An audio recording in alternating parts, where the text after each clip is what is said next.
नमस्कार, आप देख रहे हैं सिटी न्यूज और दिन भर की तमाम खबरों के साथ मैं प्रीति सागर।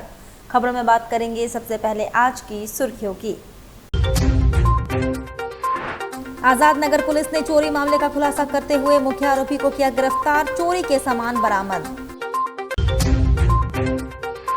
मानगुदाई गुट्टू स्थित एक नाले में अज्ञात शव मिलने से इलाके में फैली सनसनी, पुलिस जांच में जुटी।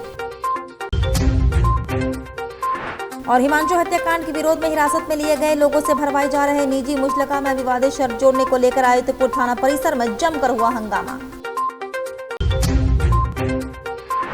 हिमांशु सिंह हत्याकांड मामले में पीड़ित परिवार से मिले भाजपा प्रदेश अध्यक्ष, न्याय का दिलाया भरोसा। खबरें विस्तार से। आजाद नगर थाना पुलिस ने घर में चोरी के एक मामले का खुलासा करते हुए मुख्य आरोपी को गिरफ्तार कर लिया है। आरोपी के कब्जे से चोरी किया गया सामान भी बरामद किया गया है। पुलिस ने आवश्यक कानूनी प्रक्रिया पूरी करने के बाद उसे न्यायिक हिरासत में भेज दिया। मामला कपाली लिंक रोड निवासी नौशाद आलम के घर हुई चोरी से जुड़ा है। चोरी में एसी का कॉपर ट्यूब, बिजली के तार, एक्सटेंशन कार्ड सहित अन्य सामान गायब हो गए। पीड़ित की शिकायत पर आजाद नगर थाना में कांड संख्या 57/26 के तहत प्राथमिकी दर्ज कर जांच शुरू की गई। जांच के दौरान पुलिस ने खुशबू नगर कपाली लिंक रोड निवासी मोहम्मद आमिर को चोरी के सामान के साथ गिरफ्तार किया। थाना प्रभारी चंदन कुमार ने प्रेस वार्ता में बताया कि पूछताछ में आरोपी ने नौशाद आलम के घर में चोरी करने की बात स्वीकार कर ली। उसने यह भी कबूल किया कि वह पहले भी क्षेत्र के कई घरों में चोरी की घटनाओं को अंजाम दे चुका है। आरोपी ने बर्तन, किचन का सामान, राशन और अन्य घरेलू वस्तुएं चोरी करने की बात भी स्वीकार की। पुलिस ने आरोपी के पास से चोरी का सामान बरामद कर लिया है। साथ ही उसके आपराधिक इतिहास और अन्य मामलों में संलिप्तता की भी जाँच की जा रही है। जी बताइए, किस मामले को लेकर के ये प्रेस कॉन्फ्रेंस किया जा रहा है आज? देखिए, दिनांक 3/7/26 की संध्या में नौशाद आलम जो वादी हैं इस कांड के, इसमें बताया गया कि आज़ाद नगर थाना अंतर्गत इनके घर में एसी का कॉपर ट्यूब, बिजली का तार, एक्सटेंशन कोड, टॉर्च और अन्य घरेलू सामान की चोरी हुई थी। इसके संदर्भ में आज़ाद नगर प्रकरण संख्या 57/26 दिनांक 3/7/26 से धारा 303 क्लॉज 2 BNS में चोरी के आरोप में कांड प्रतिवेदित किया गया। पुलिस, आज़ाद नगर पुलिस द्वारा त्वरित कार्रवाई करते हुए इस चोरी के मुख्य जो अपराध कर्मी था मोहम्मद आमिर, उम्र 19 वर्ष, जो खुशबू नगर कपाली लिंक रोड के रहने वाले हैं, को चोरी किए गए सामानों के साथ रंगे हाथ गिरफ्तार किया गया। मोहम्मद आमिर ने चोरी की बात को स्वीकार किया अपने सभी करोक्ति बयान में। मोहम्मद आमिर द्वारा पूर्व में भी इस तरह की चोरी और अन्य मोहल्ले में जगह जगह जहां जहां चोरी किया है उस बात को भी कन्फेस किया गया है। इस संदर्भ में आज हम लोग पुलिस गिरफ्तार करके माननीय न्यायालय में उपस्थापन हेतु भेजा जा रहा है। जुगसलाई थाना क्षेत्र में 15 मई को कपड़ा दुकानदार पर हुई फायरिंग मामले में पुलिस ने फरार चल रहे आरोपी को गिरफ्तार कर लिया है। गिरफ्तार आरोपी की पहचान सीताराम डेरा थाना क्षेत्र के छायानगर निवासी मोहित बाग उर्फ धाटो के रूप में हुई है। पुलिस उससे पूछताछ कर रही है। जानकारी के अनुसार 15 मई को जुगसलाई नगर परिषद कार्यालय के बाजार स्थित यूनिक कलेक्शन कपड़ा दुकान पर रंगदारी की नीयत से अपराधियों ने मैरून रंग की वैगनार कार से पहुंचकर फायरिंग की थी और फरार हो गए थे। घटना के बाद पुलिस ने सीसीटीवी फुटेज और अन्य तकनीकी साक्ष्यों के आधार पर जांच शुरू की। जांच में मनीष सिंह गिरोह के कुख्यात अपराधियों सन्नी सिंह सरदार, सागर उपाध्याय उर्फ बीकू मात्रे, मानेश्वर नामता उर्फ मानस, अभिषेक श्रीवास्तव उर्फ आर्यन और मोहित बाग उर्फ थाटो की संलिप्तता सामने आई। पुलिस ने पूर्व में इस मामले में कई आरोपियों को गिरफ्तार कर जेल भेज दिया था, जबकि मोहित बाग फरार चल रहा था। उसके घर के पास से गिरफ्तार किया गया। इससे पहले पुलिस राहुल सिंह उर्फ बड़कू, हरप्रीत सिंह उर्फ भामरा उर्फ हैप्पी, राहुल सिंह उर्फ गेटलू, अंकित सोनकर और शिवम राम टेके को भी गिरफ्तार कर चुकी है। मामले में 5 देसी पिस्तौल, जिंदा कारतूस और घटना में प्रयुक्त वैगनार कार भी बरामद की जा चुकी है। 15 मई 2026 को जुगसलाई थाना क्षेत्र के जो बाज़ार इलाका है वहाँ पर एक फायरिंग की घटना हुई थी, जहाँ पर यूनिक कलेक्शन नाम की एक दुकान थी, जिसके व्यापारी की दुकान पर फायरिंग हुई और जिसके पास से सटाकर उस जस्ट बगल में फायरिंग हुई थी, तो कोई व्यक्ति उसमें हताहत नहीं हुआ था। जानकारी मिली कि बाद में जब अनुसंधान किया तो उसमें पता चला कि ये फायरिंग रंगदारी मांगने के इंटेंशन से, धमकाने के इंटेंशन से की गई थी और उस समय वरीय पुलिस अधीक्षक महोदय के नेतृत्व के निर्देशन में, उनके निर्देश पर एक टीम गठित हुई थी लॉ एंड ऑर्डर डीएसपी के नेतृत्व में। उसने उस समय भी बेहतरीन काम करते हुए कम से कम टोटल 10 लोग में से 9 जनों को उसी टाइम पकड़ लिया था। जो टोटल पकड़े गए हैं 9 जने पहले पकड़े जा चुके हैं और इसमें एक सीसीटीवी कैमरा में एक मरून रंग की कार दिख रही थी, जिसमें बहुत सारे जितने भी लोग थे बहुत लोग उसमें उसी में सवार होकर आए थे। तो उस गाड़ी की बरामदगी हो चुकी है, 5 देसी पिस्टल की बरामदगी हो चुकी है, खोखा और जिंदा गोलियां की बरामदगी पहले से हो चुकी है। अब इसमें नया चीज़ एक है कि मोहित बाग नाम का एक व्यक्ति है जो अभी तक इस मामले में गिरफ्तार नहीं हो पाया था, फरार था। अभी जुगसलाई थाना की टीम द्वारा लॉ एंड ऑर्डर डीएसपी के नेतृत्व में लगातार उस मामले में छापेमारी की जा रही थी और अभी हमें सफलता मिली और ये व्यक्ति मोहित बाग जो कि सीताराम डेरा थाना का रहने वाला है और उसी क्षेत्र से ये कल पकड़ा गया। तो यही सब जानकारी है। मानगो थाना क्षेत्र के दाईगुट्टू स्थित नई कल्याण समिति के पास शनिवार को नाले में एक अज्ञात शव मिलने से इलाके में सनसनी फैल गई। शव के बह कर आने की सूचना मिलते ही आसपास के लोगों की भीड़ घटनास्थल पर जुट गई। देखते ही देखते बड़ी संख्या में स्थानीय लोग मौके पर पहुंच गए और पूरे क्षेत्र में अफरा तफरी का माहौल बन गया। प्रत्यक्षदर्शियों के अनुसार नाले में बहकर आए शव पर सबसे पहले स्थानीय लोगों की नजर पड़ी। इसके बाद इसकी सूचना पुलिस को दे दी गई। सूचना मिलते ही मानगो थाना पुलिस मौके पर पहुंची और मामले की जांच शुरू कर दी। पुलिस ने शव को नाले से बाहर निकलवा कर कब्जे में लिया और पहचान कराने का प्रयास शुरू किया। फिलहाल मृतक की पहचान नहीं हो सकी है। यह शव कहीं से बहकर आया है और उसकी मौत किन परिस्थितियों में हुई इसका पता लगाया जा रहा है। पुलिस आसपास के लोगों से पूछताछ करने के साथ ही गुमशुदगी के मामलों का भी मिलान कर रही है। घटना के बाद दाईगुट्टू और आसपास के इलाकों में देर तक लोगों की भीड़ लगी रही। स्थानीय लोगों के बीच शव की पहचान और घटना के कारणों को लेकर तरह तरह की चर्चाएं होती रही। पुलिस ने बताया कि पोस्टमार्टम रिपोर्ट और जांच के बाद ही मौत के कारणों का स्पष्ट पता चल सकेगा।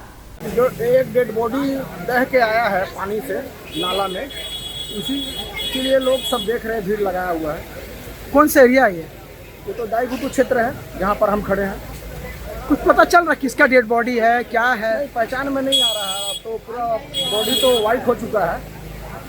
ये कैसे बह के आया है? कहीं से बह के आया है। लोग दूर दूर से आ रहे हैं देखने के लिए। हाँ, सभी लोग बस्तीवासी लोग देख रहे हैं। और पूरा इलाका में अफरा तफरी मचा हुआ है। हाँ, पूरा अफरा तफरी मचा हुआ, किसका डेड बॉडी है, किसका डेड बॉडी है, देखने आ रहे हैं लोग। जी। अपना नाम बताइए। मेरा नाम उमेश शर्मा है। हिमांशु हत्याकांड के विरोध में हिरासत में लिए गए लोगों से भरवाए जा रहे निजी मुचलका में विवादित शर्त जोड़ने को लेकर शनिवार को आदित्यपुर थाना परिसर में जमकर हंगामा हुआ। मुचलका में यह लिखवाया जा रहा है कि संबंधित व्यक्ति भविष्य में हत्याकांड से जुड़े किसी भी जुलूस या धरना प्रदर्शन में शामिल नहीं होगा। इस पर भाजपा और विश्व हिंदू परिषद के कार्यकर्ताओं ने कड़ा विरोध जताते हुए थाना परिसर में प्रदर्शन किया। हिरासत में लिए गए आदित्यपुर नगर निगम के मेयर संजय सरदार ने आरोप लगाया कि पुलिस राजनीतिक दबाव में काम कर रही है और लोगों से जबरन ऐसी शर्तें स्वीकार कराई जा रही है। उन्होंने कहा कि किसी हत्याकांड के खिलाफ आवाज उठाना लोकतांत्रिक अधिकार है, इसे अपराध की तरह नहीं देखा जाना चाहिए। कार्यकर्ताओं के विरोध के बाद पुलिस ने निजी मुचलका के प्रारूप में संशोधन किया और विवादित शर्त हटा दी।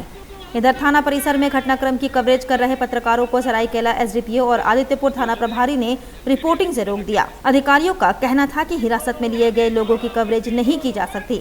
पत्रकारों ने इस पर नाराजगी जताते हुए कहा कि सुबह हिरासत की कार्रवाई की कवरेज की अनुमति थी, लेकिन विरोध की तस्वीरें सामने आते ही मीडिया को रोक दिया गया। इसे प्रेस की स्वतंत्रता पर अनुचित प्रबंध बताया जा रहा है। पूरा आदित्यपुर बंद था। भारतीय जनता पार्टी द्वारा आह्वान किया था कि आदित्यपुर बंद रहेगा, तो हम लोग के सारे भारतीय जनता पार्टी के तमाम कार्यकर्ताओं ने आज बंद को सफल बनाने के लिए अपना दिन भर समय दिया। आज गिरफ्तारी भी हुई हमारी, लेकिन जब ये छोड़ने की बारी आई पुलिस को, तो इस तरह का आप लोग देख सकते हैं लिखा हुआ है इसमें। मैं उमर, पिता का नाम, मोबाइल संख्या, पता, थाना, जिला, चलिए ठीक है, का निवासी हूँ। दिनांक 27 को बहुचर्चित हिमांशु सिंह हत्याकांड के आरोपितों के गिरफ्तारी को हेतु आज दिनांक 3/7/8 को टाटा कांड्रा मुख्य मार्ग पर आदित्यपुर जमशेदपुर बंद का आह्वान को क्रियान्वित कराने हेतु जुलूस इत्यादि में शामिल हुआ था, ठीक है, जिसमें क्रम में आदित्यपुर थाना द्वारा मुझे गिरफ्तार कर आदित्यपुर थाना में लाकर रखा गया था। मैं वादा करता हूँ तो थाना से वापसी होने पर पुनः उक्त हत्याकांड का संबंधित किसी जुलूस में शामिल, यही लास्ट वाला लाइन आप लोग दोबारा बता रहे हैं, उक्त हत्याकांड से संबंधित किसी जुलूस में शामिल नहीं होऊंगा और शांति व्यवस्था बनाए रखूंगा। अच्छा, इस तरह का कभी हुआ है? मैंने आज लाइफ में पहली बार मैं भी आंदोलन करके यहाँ तक पहुँचा हूँ। मेरा 25 साल का झारखंड बनने के बाद से मेरा ये रहा है, लेकिन इस तरह का बॉन्ड मैंने पहली बार देख रहा हूँ। एक क्या है, प्रशासन बताए कि जबरदस्ती हैरेस करने का प्रयास किया जा रहा है कार्यकर्ता को। भारतीय जनता पार्टी प्रदेश कमेटी के निर्देश के अनुसार आदित्यपुर क्षेत्र के कार्यकर्ता मेयर संजय सरदार जी के साथ हम लोग नेतृत्व में बहुत ही शांतिपूर्वक तरीके से बंद किए। किसी को बोलना नहीं पड़ा, कहीं कोई इंसिडेंस नहीं हुआ, कहीं कोई मारपीट, कहीं कोई तोड़फोड़ नहीं हुआ। आराम से हम लोगों ने एक राजनीतिक दायित्व के हिसाब से, एक राजनीतिक कार्यकर्ता होने के नाते हम लोगों ने गिरफ्तारी दी। अभी 5 बज रहा है, 5 बजे से ज़्यादा हो गया। अभी थाना प्रभारी की तरफ से एक आदेश निकलता है कि आप इस मुद्दे पे रोड पे नहीं निकलेंगे। हमारे फंडामेंटल राइट्स पे कुठाराघात है। और जब हमने अपोज किया तो बोलता नहीं, हम लोग पेन से लिख देंगे। तो ये क्या नौटंकी है, क्या ड्रामा है? यदि हम लोग गलत हैं तो हमें कस्टडी लिया जाए, जेल भेजा जाए हम लोगों को। लेकिन हम अपने संवैधानिक अधिकार का यदि दुरुपयोग होगा तो इसका मुंह तोड़ जवाब होगा। हिमांशु सिंह हत्याकांड को लेकर भाजपा का शीर्ष नेतृत्व लगातार सक्रिय है। शनिवार को भाजपा प्रदेश अध्यक्ष हरिओम नगर स्थित हिमांशु सिंह के आवास पहुंचे और शोकाकुल परिवार से मुलाकात कर उन्हें सांत्वना दी। उन्होंने हिमांशु के पिता अरविंद सिंह सहित अन्य परिजनों से घटना की जानकारी ली और हर संभव सहयोग का आश्वासन दिया। प्रदेश अध्यक्ष ने कहा कि हिमांशु सिंह की हत्या अत्यंत दुखद और गंभीर घटना है। उन्होंने पुलिस से मामले की निष्पक्ष जांच करते हुए फरार आरोपियों को शीघ्र गिरफ्तार करने तथा दोषियों के खिलाफ कड़ी कानूनी कार्रवाई सुनिश्चित करने की मांग की। उन्होंने कहा कि भाजपा पीड़ित परिवार को न्याय दिलाने के लिए हर स्तर पर उनके साथ खड़ी है और आवश्यकता पड़ने पर इस मुद्दे को सरकार के समक्ष भी मजबूती से उठाया जाएगा। उन्होंने परिजनों को भरोसा दिलाया कि वे इस कठिन समय में अकेले नहीं हैं। न्याय मिलने तक पार्टी उनका साथ देगी और न्याय की लड़ाई जारी रखेगी। साथ ही प्रदेश अध्यक्ष ने राज्य की कानून व्यवस्था पर चिंता व्यक्त करते हुए कहा कि ऐसी घटनाओं पर प्रभावी अंकुश लगाना सरकार की जिम्मेदारी है। इस अवसर पर पूर्व नेता प्रतिपक्ष एवं पूर्व विधायक अमर बाउरी, भाजपा नेता भानु प्रताप साहू तथा प्रदेश प्रवक्ता अभय सिंह भी मौजूद रहे। सभी नेताओं ने परिजनों को ढाढ़स बांधते हुए कहा कि अपराधियों के खिलाफ त्वरित एवं सख्त कार्रवाई ही पीड़ित परिवार को न्याय दिला सकती है। उल्लेखनीय है कि हिमांशु सिंह हत्याकांड के बाद पूरे जमशेदपुर और कोल्हान क्षेत्र में आक्रोश का माहौल है तथा विभिन्न संगठनों द्वारा लगातार विरोध प्रदर्शन किए जा रहे हैं। मुझे लगता है कि अपनी आयु में इस राज्य में इस प्रकार की घटना कभी हम लोगों ने देखा कि पुलिस की मौजूदगी में जिस प्रकार से अपराधियों ने बीच चौराहे पे दो युवाओं के साथ जिस प्रकार से अपराधियों ने चापर से हमला करने का काम किया। हमारे युवा जान बचाने का पुलिस की गाड़ी में घुसते हैं, अपराधी वहां भी घुस कर अपराध करते हैं, घसीट कर निकाल करके पटक करके चापर से काटने का काम करते, हत्या करने की काम करते हैं। एक युवा साथी आज कलकत्ता में जिंदगी और मौत से जूझ रहा है और दूसरा युवा साथी हमारे बीच से चला गया। जो यहाँ पर आने के बाद जो मैं दृश्य देखा, इस परिवार का इकलौता लाडला था, बेटा था, उसके माँ पिताजी पर क्या बीतता होगा आप कल्पना कर सकते हैं। पुलिस की मौजूदगी में, पुलिस के कमर में जो पिस्तौल था, क्या खिलौना था? क्या शो के लिए पिस्तौल रखे हुए थे? अपराधियों को भय देने के लिए कम से कम आकाशवाणी फायर करते हैं। उसकी भी जरूरत यहाँ के पुलिस वालों ने नहीं समझा। मुझे तो लगता है कि अपराधियों से पुलिस मिली हुई है और हम लोग जो बार बार बोलते हैं कि इस राज्य में प्रशासन काम नहीं कर रहा है, सरकार नहीं चल रही है, बल्कि अपराधियों का समानांतर सरकार झारखंड समेत जमशेदपुर में चल रहा है। साहब आश्चर्य होता है कि पुलिस की मौजूदगी में अपराधी इतनी हिम्मत कर रहे हैं, हत्या कर रहे हैं, सब पुलिस मुकदर्शक बनी हुई है। इसलिए मैं आप सबों के माध्यम से सरकार से मांग करता हूं, जिस प्रकार से अपराधियों के नाम से आपने फायर करने का काम किया, जेल भेजने का काम कर रहे हैं, लोगों को पकड़ने का अभी तक कोई लोगों को काम नहीं किया है। जो दोषी पुलिसकर्मी, जो वहां पर मौजूद पुलिसकर्मी है, उन पर भी 302 का मुकदमा दर्ज किया जाए, उनको बर्खास्त किया जाए और उनको जेल भेजा जाए। आखिर अपराधियों पर लगाम कौन लगाएगा? जनता का किस पर भरोसा रहेगा? जनता का किस पर विश्वास रहेगा जब रक्षक ही भक्षक बन जाएगा? आखिर पुलिस ने वहां खड़ा रहकर क्या किया, ये झारखंड की जनता जानना चाहती है। जैसी सूचना मिली, भारतीय जनता पार्टी के कार्यकर्ताओं ने सड़कों पर उतर करके इस अन्याय और अत्याचार का विरोध करने का काम किया। मुझे रांची में जानकारी मिली, प्रेस के माध्यम से हमने सरकार को आगाह करने का काम किया। तुरंत हमने यहाँ पर अपने जिलाध्यक्ष महानगर आदित्यपुर के जिलाध्यक्ष से कहा तुरंत मशाल जुलूस कल निकालिए, तुरंत परसों करिए। मैं आदित्यपुर और जमशेदपुर महानगर के कार्यकर्ताओं को, इस क्षेत्र की जनता को, उनके प्रति मैं आभार प्रकट करना चाहता हूं कि हमारे कार्यकर्ता तो उतरे ही उतरे, हजारों की संख्या में जनता ने भी इस बंदी को समर्थन देने का काम किया। मुझे जानकारी है कि बहुत सारी फैक्ट्रियों को भी लोगों ने अपने सुरक्षा से बंद करने का काम किया। स्कूलें बंद थी, दुकानें बंद थी, गाड़ियां नहीं चल रही थी। कितना आक्रोश था इस घटना के प्रति, आप समझ सकते हैं। मैं आप सबों के माध्यम से सरकार को आगाह करना चाहता हूँ, अभी जमशेदपुर ठप हुआ है, वैसे दोषी पुलिसकर्मी को 302 की धारा लगा करके जेल भेजने का काम करें, उनको बर्खास्त करने का काम करें और उनको सजा दिलाने का काम करें। थोड़ी सी भी कोताही हुई तो भारतीय जनता पार्टी आज जमशेदपुर बंद हुआ है, कल झारखंड भी बंद करेगी। और पुलिस यदि व्यवहार करेगा उसके समय का देखा तो पुलिस को चूड़ी पहन लेना चाहिए। झारखंड की पुलिस को उसके पुरुषार्थ पे इतना बड़ा दाग लगा है और सरकार जो है उस दाग को मिटाने के लिए अलग अलग तरह के बहाने बना रहे हैं, अलग तरह के नेगेटिव खड़ा कर रहे हैं। अविलंब उसे पुलिस कर्मियों पर जो खड़े थे वहां पर उसके ऊपर चार्ज फ्रेम होना चाहिए, उसके ऊपर भी केस चलना चाहिए। पुलिस अभिरक्षा में ये हत्या की गई है, सरकार को पूरी जिम्मेवारी लेनी चाहिए और उस अकॉर्डिंग उनको एक्शन लेकर के दोषियों पर कार्रवाई करना चाहिए। वक्त तो चला है अब एक छोटे से ब्रेक का। ब्रेक के बाद खबरें और भी है, तब तक के लिए देखते रहिए सिटी न्यूज।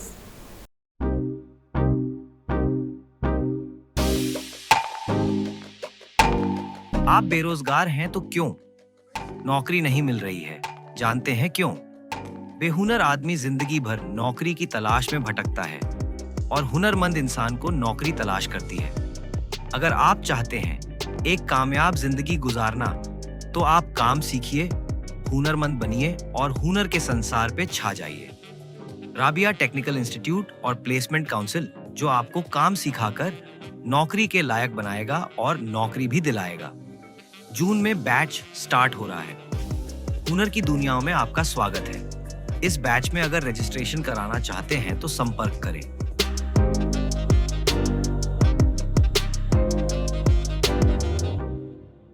जमशेदपुर के धतकेड़ी बी ब्लॉक रोड नंबर 1 में माई कंफी डेकोर आपके लिए लाया है बेस्ट क्वालिटी के गारमेंट्स, साथ ही आपके होम डेकोरेशंस के सारे आइटम।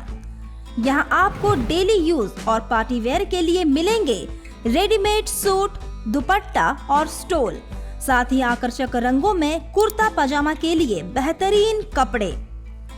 माई कंफी डेकोर से खरीदारी कर आप अपने होम डेकोरेशन को और भी आकर्षक बना सकते हैं। यहाँ आपको curtains, bedsheets, sofa covers, cushions, pillow covers, table cloth, दीवान सेट और डोर मैट्स के वैरायटी रीजनेबल प्राइस में मिलेंगे। त्योहारों के मौसम में special discount. My comfy decor आपको 5,000 रुपए की खरीद पर 10% डिस्काउंट भी देता है। हमारी दुकान जो है वो 5 साल पुरानी है। हम यहाँ जो है 5 साल से आप लोगों की खिदमत में हैं और यहाँ हमारे पास जो है लेडीज़ आइटम बहुत सारे हैं। कुर्ते का भी है, अभी ईद का त्यौहार आने वाला है। हमारे यहाँ 5,000 की खरीदारी पे 10% डिस्काउंट देते हैं हम लोग। हमारी बहुत सारी चीज़ें, हमारे स्टाफ सारे जितने भी हैं वो सब जो है लेडीज़ हैं। तब पूजा और दिवाली में भी हमारे यहाँ विशेष छूट रहती है, स्पेशल ऑफ़र रहता है पूजा के बेस से, और ईद पे भी हमारे यहाँ बहुत न्यू कलेक्शन आए हुए हैं। तो एक बार ज़रूर आएं और इस आकर्षक ऑफर का लाभ उठाएं। हमारा पता Dhatkedi B block road number 1, bank of India के बगल में, धतकेड़ी, जमशेदपुर। ब्रेक के बाद मैं प्रीति सागर एक बार फिर से आपका स्वागत करती हूं।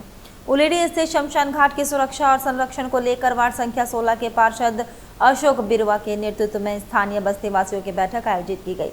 बैठक में बड़ी संख्या में लोगों ने भाग लिया और शमशान घाट की जमीन को सुरक्षित रखने के लिए सामूहिक रणनीति पर चर्चा की।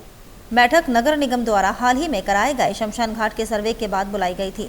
इस दौरान स्थानीय लोगों ने आरोप लगाया कि कुछ भूमाफिया शमशान घाट की जमीन पर अवैध कब्जा करने की कोशिश कर रहे हैं।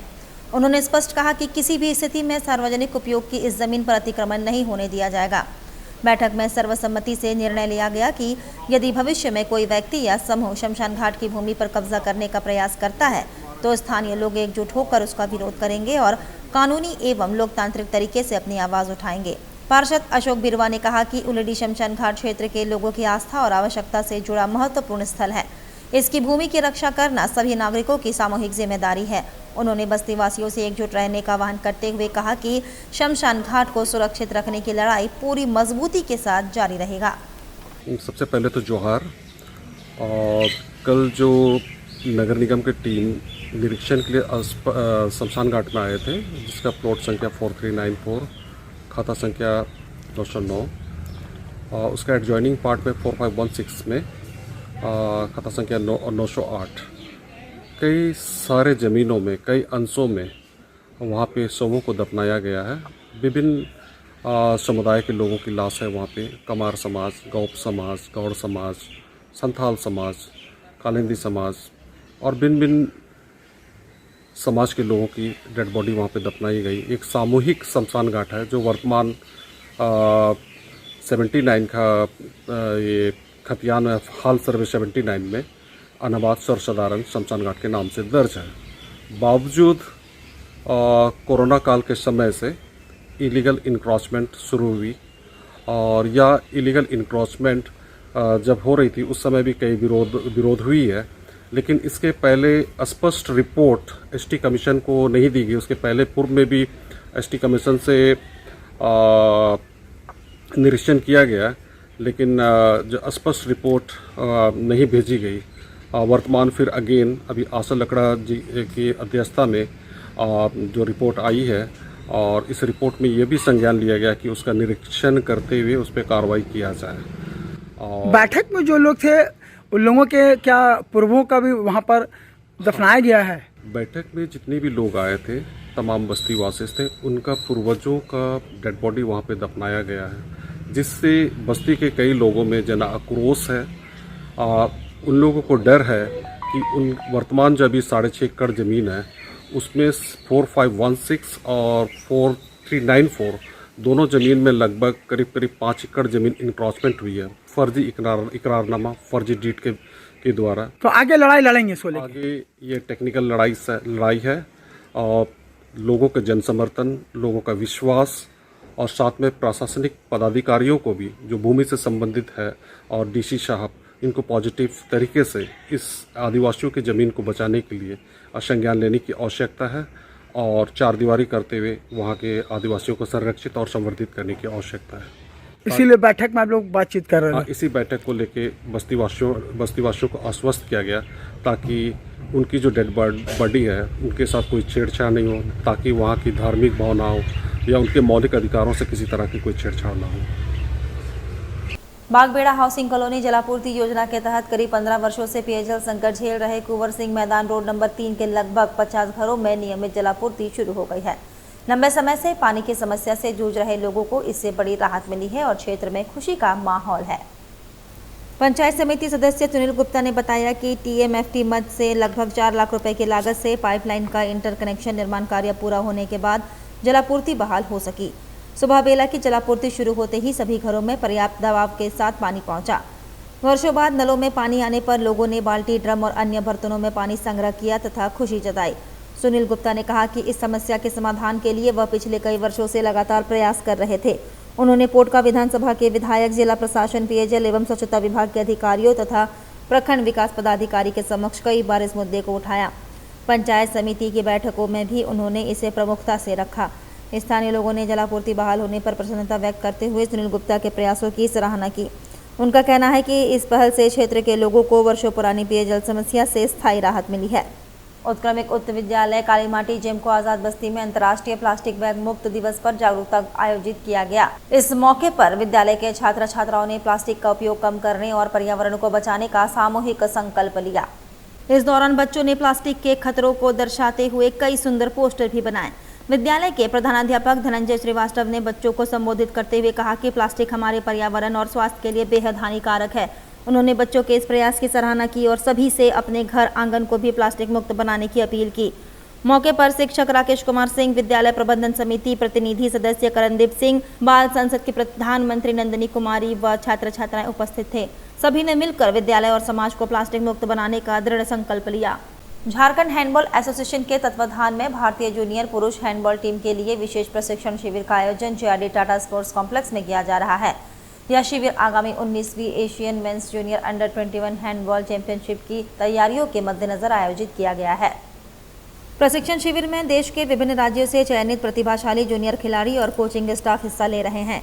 खिलाड़ियों को अंतर्राष्ट्रीय स्तर की प्रतियोगिता को ध्यान में रखते हुए तकनीकी कौशल, शारीरिक फिटनेस, टीम संयोजन और रणनीति खेल का विशेष प्रशिक्षण दिया जा रहा है। विशेषज्ञ प्रशिक्षकों की देखरेख में खिलाड़ियों की क्षमता को निखारने और उन्हें बेहतर प्रदर्शन करने के लिए तैयार करने पर विशेष जोर दिया जा रहा है। झारखंड हैंडबॉल एसोसिएशन ने शिविर के सफल आयोजन में सहयोग देने के लिए टाटा स्टील स्पोर्ट्स विभाग, JRD टाटा स्पोर्ट्स कॉम्प्लेक्स प्रबंधन, हैंडबॉल एसोसिएशन ऑफ इंडिया तथा सभी सहयोगी संस्थाओं का आभार व्यक्त किया है। एसोसिएशन के पदाधिकारियों ने विश्वास जताया कि इस प्रशिक्षण शिविर से खिलाड़ियों को महत्वपूर्ण लाभ मिलेगा और भारतीय जूनियर पुरुष हैंडबॉल टीम 19वीं Asian mains junior under 21 handball championship में शानदार प्रदर्शन कर देश का नाम रोशन करेगी। इस कॉन्फ्रेंस है कि पहली दफ़ा झारखंड में हमारा जूनियर टीम इंडिया टीम का कैंप आ रहा है, जो टीम जा रही है चाइना। इसमें 24 प्लेयर आए हैं अलग अलग स्टेट के और 4 कोचेज़ हैं। और जो लोकल कोच का जो भार दिया गया है वो हसन इमाम मलिक को दिया गया। उनके साथ अनिल कुमार हैं, वो इंटरनेशनल प्लेयर हैं, और उनके साथ एक सुल्तान है, वो नेशनल प्लेयर है। कितने दिन का यह कैंप है? ये कैंप है JRD में 3 तारीख से 13 तारीख तक। और चाइना कब जा रहे हैं? हमारे चाइना टीम जा रही है हमारी 13 रात में, मतलब आपको लेट नाइट 14 फ्लाइट। पूरे झारखंड से कितने बच्चे का सिलेक्शन हुआ है? झारखंड से 7 बच्चे हैं कैंप में। अभी सिलेक्शन किसी का नहीं हुआ है, इसमें फिर कैंप में फिर सिलेक्शन का होगा। ये कैंप कहाँ हुआ है? ये कैंप अपना Jamshedpur Jharkhand JRD sports complex में हो रहा है, जिसमें टाटा स्टील फाउंडेशन का बहुत बड़ा सहयोग है। जो हमारा मदद की मुकुल सर हैं, कैप्टन सर हैं, इनका सहयोग के बिना हो ही नहीं सकता। हम और हमारे प्रेसिडेंट पन्ना गुप्ता जी, इनका सबसे बड़ा हाथ है। आपका पूरा नाम और पद? मेरा पूरा नाम इमरान मसूद खान, मैं झारखंड हैंडबॉल का सेक्रेटरी हूँ। चलते चलते एक बार फिर से नजर डालेंगे अब तक की सुर्खियों पर। आजाद नगर पुलिस ने चोरी मामले का खुलासा करते हुए मुख्य आरोपी को किया गिरफ्तार, चोरी के सामान बरामद। मानगुदाई गुट्टू स्थित एक नाले में अज्ञात शव मिलने से इलाके में फैली सनसनी, पुलिस जांच में जुटी। और हिमांशु हत्याकांड के विरोध में हिरासत में लिए गए लोगों से भरवाए जा रहे निजी मुचलका में विवादित शर्त जोड़ने को लेकर आदित्यपुर थाना परिसर में जमकर हुआ हंगामा। हिमांशु सिंह हत्याकांड मामले में पीड़ित परिवार से मिले भाजपा प्रदेश अध्यक्ष, न्याय का दिलाया भरोसा। और अभी के लिए बस इतना ही। कल फिर मिलेंगे कुछ अन्य खबरों के साथ, तब तक के लिए दीजिए सिटी न्यूज की पूरी टीम को इजाजत। नमस्कार।